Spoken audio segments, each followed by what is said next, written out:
When looking for the woman of your dreams, there are two important things to take in consideration: how crazy she is and how sexy she is. There must be a balance, and goddamn it, this woman might be a 10, but her craziness? Completely off the charts. Too bad I can't read graphs. And those beautiful eyes of hers just took one of my arms from the keyboard. This godly figure shows up in this manga named Jarnak of the Dark Moon. Inside the metro, somebody is pushing around trying to get out at this station, but nobody seems to pay him any attention. Thankfully, he managed to slip through the closing doors at the last moment. This all-sweaty guy is our protagonist, who seems to be running out of luck today. He is going for an interview, and seeing how things are going, he is not going to make it on time. To make it even better, there's a huge head laying in front of the stairs, with plenty of signs inside him.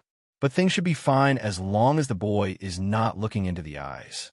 Trying to go through without looking, he fails. The creature already realized it has been spotted, and now tries to devour him. Too bad, our boy took only 10 during his physical education class. That sweat going down his ass cheek really allowed him to move with flexibility and slip the head in two. Why is everything going so bad today? Looking at the clock, he realizes there are only 7 minutes left and starts running like crazy, faster than a gamer, trying to finish the game while needing to visit the restroom. His name is Shinoi. He is a dropout who searches for a job. He used to be the star of the basketball team at the top high school of Japan, and his dead parents were the heads of the Inumata corporate group. And now, regarding the huge head we saw earlier, despite not being sure what they are, he believes they are ghosts. They even eat people, and if you look them in the eyes, they can possess you, then devour and erase you from this world. But you know, if the ghost would look like this, I wouldn't mind having her devour my penis. However, sometimes it is impossible to see them, and that explains why I can't find a girlfriend. But compared to me, this guy knows how to use his hand. That's the way he deals with the ghosts. For some reason, he started having a power into that hand of his since he started seeing the creatures. And no, it is not just a power that activates at midnight under the blankets. Now, arriving at the interview place, once he entered inside, the people in front of him mention he is 1 minute late. With a bored expression, one of the men mentions they still have a job to do, they should get started. But in the end, it was just a waste of time. It is already dark outside, and walking on Japan's streets, our boy is devastated. He just wants to disappear and blames himself for how everything went. Moments later, his eyes catch something. Something you, me, and Denji all love. As he keeps on going, Inumata believes life used to be fun a few years ago, but at some point none of it brought him any joy. He had everything, from talent to money to education. That feeling is stuck within him, all the way to now being an unemployed scum. Believing there is nothing else for him to do in this world, he wonders, why did God make humans so twisted? Moments later, he spotted a tall woman with long, straight, dark hair. Just observing her from the side, that presence seemed to be otherworldly, as if she did not belong to this world. A moment later, she turns her head, and those eyes of hers said everything. Our boy Inumata started running like crazy once again today. She is a ghost, and he looked straight into her eyes. The eyes are always the problem. Once you make contact, they chase you down until you are dead. Stopping, out of breath, he finally starts thinking, if she's trying to kill him, he could at least try to kill her first. Next moment, as the woman followed him on a valley, the boy comes out from behind. She had realized it, and tries to block his attack with her hand, but it's too late. Inumata managed to rip one of her hands. Followed by that, he took her head down, making me wonder, is he really going to use that head of hers on his head? The answer is no. He started running once again, believing this time it was really close. He knew she would notice, but did not expect her to react. He got really lucky for once. Finally, arriving home after such a long day, our boy wonders what the hell was with that woman. He never seen somebody like her in his whole life. But then, as he is about to open the door, a feeling as if he is being watched makes his body shaken. Ignoring it since it is already over, he decides to enter the house and go straight to sleep. Waking up the following day, a sound could be heard from the kitchen. And once he goes to check, Our boy is surprised to see this beautiful specimen cooking his breakfast.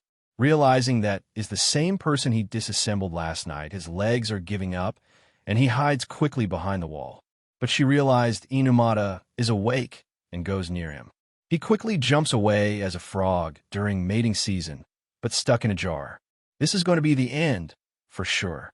However, the woman just goes back in the kitchen. She mentions the breakfast is almost done, but blessed rivers of heavens. I believe the breakfast is already done.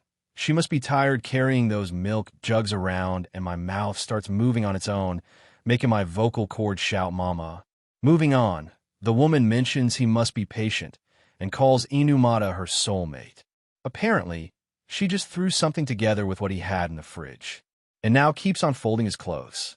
Despite being excited having this great presence in his room, our boy seems to be sweating like a horse, and the woman realizes he is stressed. Wondering what this is about, our boy questions her, how did she survive?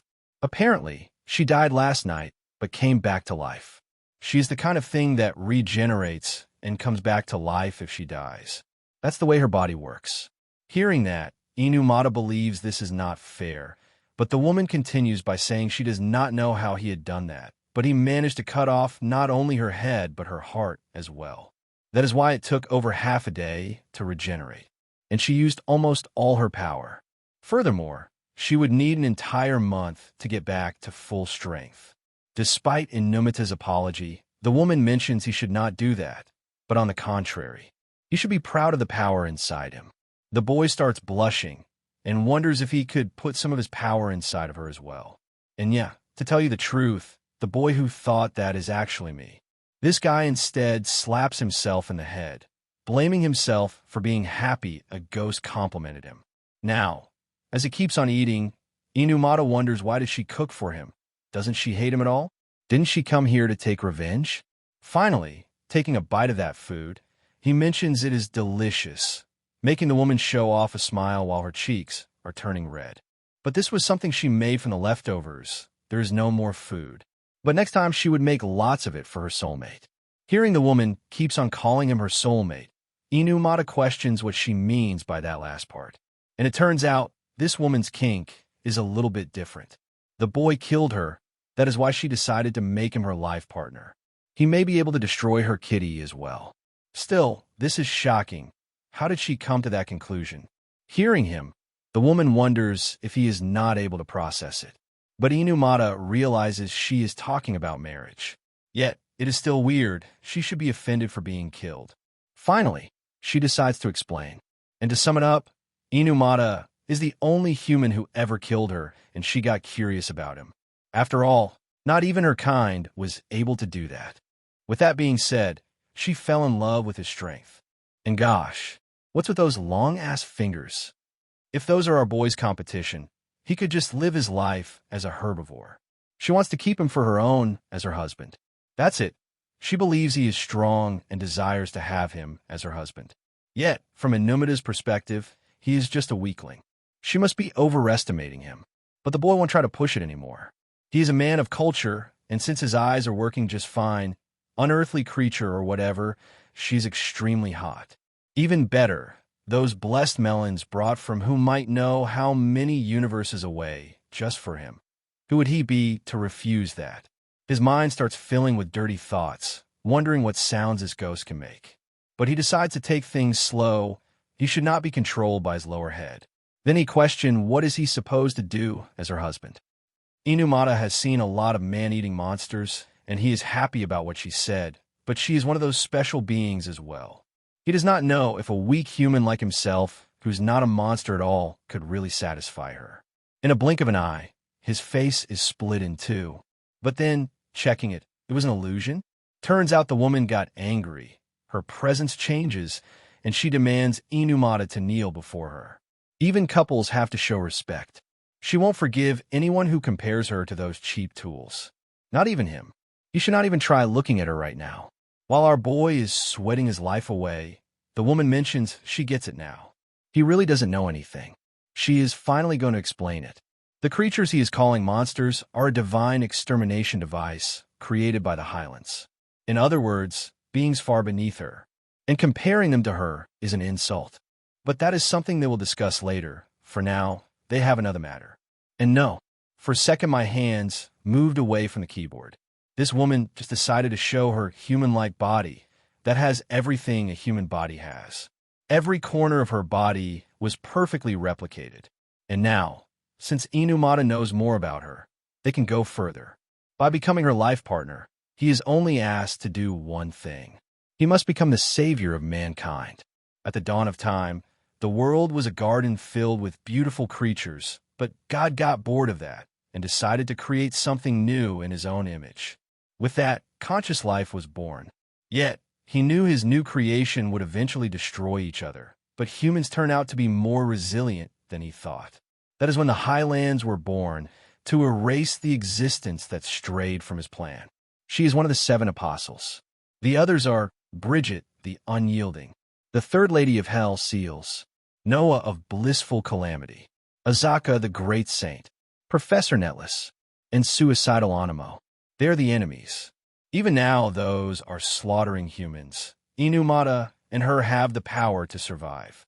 With that being said, the 2 of them are going to wipe all of them out. She wants Inumata to help in saving the world. But before she gives him the answer, an explosion comes from the ground. At first, seeing there is a weird ball in the middle of the room, Inumata does not understand what that is, but it is explained to him. It is a puppet. Followed by that, a greater explosion manifests, and it is shown a divine mechanism, Class B of superior formula. It destroyed the boy's house, but the woman does not seem to show any emotion. Yet, Inumata asks her to defeat it, but she refuses. Even when attacking with extreme force, the woman just stops it using only one hand. She wants to hear his answer first. Will he fight, or will he surrender? He should rejoice. He was chosen to be the partner of a one-of-a-kind being like herself. And with that, the honor of saving the world. But Inumata seems to be a bit slow. Despite having the woman in front of him holding a huge pipe, he tells her to wait a second. He is a total idiot and has no freaking clue what she is talking about. He always could do things others couldn't, but he also worked harder than anyone else. None of that ever made sense to him. That's the shitty life he lived. And now she wants him to become the humanity's hero? He's not cut for that. The only thing he understood so far is that she is really sexy without that clothing material on. She should not bother with a trash like him. He just wants to disappear right here. He does not want to cause any more trouble. Hearing what our boy just said, the woman whispers, "I open the door," and in the next moment, rips all the creature's membranes. Followed by that, she goes to our deprimated Inumata and gives him a kiss. She tells him to open his eyes and stop putting his silly values over the world. Humans don't get to have that kind of right. He should obey and love her, because she is his god now. And if he really hates this world so much, he should turn it upside down. Hearing her words, something rises inside him, and it is not just his blood vessels going south. He decided to do it. He's going to fight, and rip the creature who was coming towards them in two. Starting to laugh, the woman mentions it took him long enough, but that is fine. She is going to introduce herself once again. She is the ruler of the created and uncreated, one of the most powerful apostles of God and sovereigns of the starless night. From today on, she is Inumata's wife. Her name is Jarnak Finsterness, the one who will open the only door to her heart only for Inumata and him alone. With that, it is his time to make his vow and swear he won't die and leave her behind.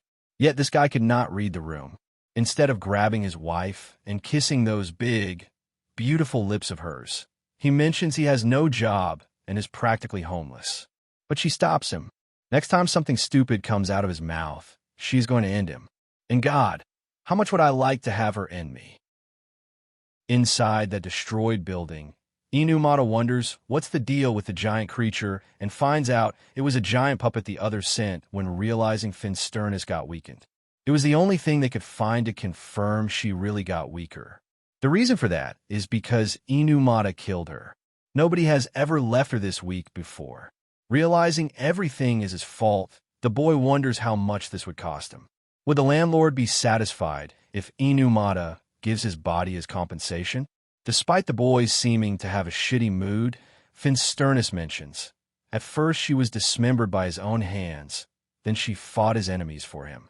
She got tired. Therefore, he should rub her shoulders. Talking about good timing. But let's be honest. I can be in the middle of hell. If this woman asked me to touch her soft skin with my ominous hands, I would goddamn do it. Even Inumita's consciousness is telling him he must do it and give his all. He must pour his whole heart into this massage. Moments later, she stops him. That was enough. She seems to be satisfied with it for now, and since she mentions he would have to do it again, I guess his sloppy moves did not bother the woman. She does not mind some sweat. Now, is Finsternus's turn. She realized the boy is worried about this place. And now, even though he killed her, he is still human. Even if he's her husband, that doesn't mean he can just leave humanity behind just like that. Therefore, she's going to use a little of her power. They start getting surrounded by a black mist, and the woman decides to give the landlord a very generous gift, apparently from the newlyweds.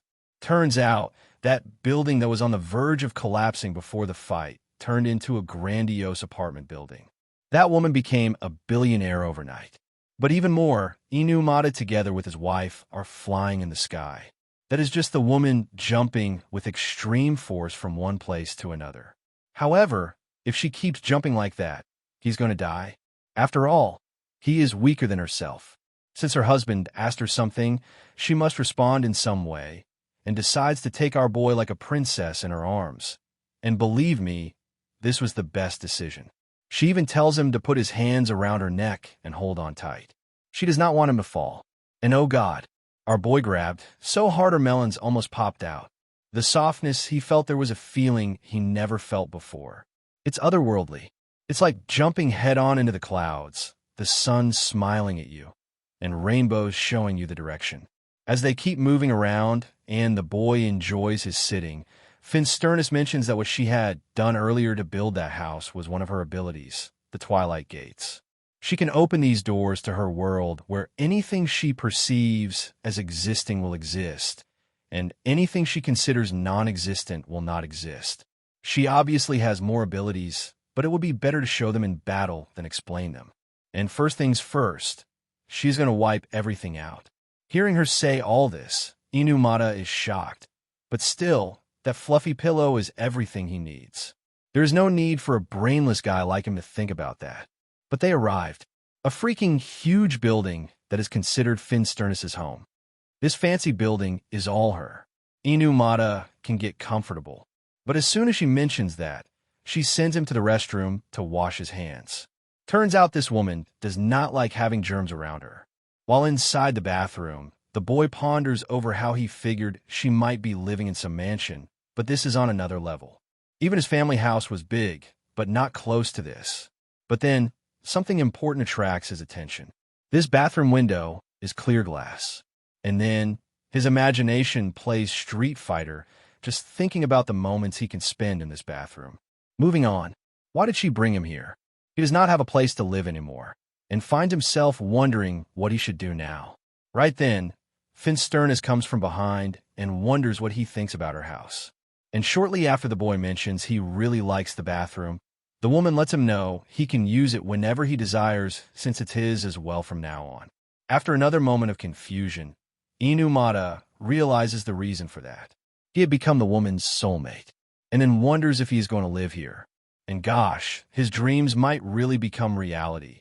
That Street Fighter game he was thinking about might really manifest. But for some reason, this plain, slow, dull protagonist mentions he can't do that. It is not a good idea. Prompting the woman to show her anger, questioning why not. The reason is her. Living together would make his jeans rip in the crotches until he runs out of clothing. After all, he's just a V-card holder. And since he decided to fight for the planet, his desires have gotten worse. He wouldn't feel right living with her while like that. Followed by that, the woman calls him closer and makes me wonder, is he really stupid, or did he actually have a plan? Because this woman embraced him, placing Inumata's head on her soft heart. Followed by that she apologizes for not explaining everything properly. Saving humanity isn't really her priority. And then, for some reason, she also mentions being a hardcore V-card holder. A long time ago, she had an ideal higher than the sky itself, and for that, she chased it, ignoring everything she thought unnecessary. She had no friends, no companions, no family, or the warmth of another person. But then why did she choose to become Inomida's wife? A memory comes into the woman's mind, and she mentions the reason is that recently she started to see people differently, and she developed a desire to get to know them better, so that when a moment like this came to pass, she could accept a human's desires. With all that being said, she's going to let him obey her, get close to her, and rip his pants because of her. Even so, Inumata does not get it. It really does not make sense. Yet, the woman mentions he must not worry about it. Now, thankfully the guy understood it, and the woman does not have to punish him. But please, I've been a naughty boy, so please, punish me instead. From the other side, Inumata mentions he might get to understand Finsternus, and that makes him happy. Those words make the woman believe he might be cuter than he looks. Then, as every woman from my life, she tells him not to think too much. His brain is ruining everything. He must stop thinking about what he can or can't do. He must just do it. Next moment, our boy's eyes are locked onto their target, and this hungry lady is about to test him. His brain is so rooted from watching all those anime girl TikToks that his knees are giving up when he is about to jump into paradise. He wants to start with a kiss. Disappointed, the woman shows her disgusted expression, and for the next hours, she hadn't spoken with our guy. Meanwhile, in the Highlands, something was unfolding. This crazy-looking chimpanzee, named Noah Winifred, the emissary of blissful calamity, is laughing for no reason, believing she's one of the Faberge eggs. However, something slaps her head. This woman named Bridget Shirts, the emissary of the Unbreakable, was at fault for that. She got annoyed by the woman singing human songs. At first, Noah pretends to be obedient and moves closer, mentioning she's been missing Bridget, but that's a big lie. The woman's whining means nothing to Noah. She can't understand a thing she is saying. With that, the two are about to start having a fight, but a third person intervenes, stopping the two.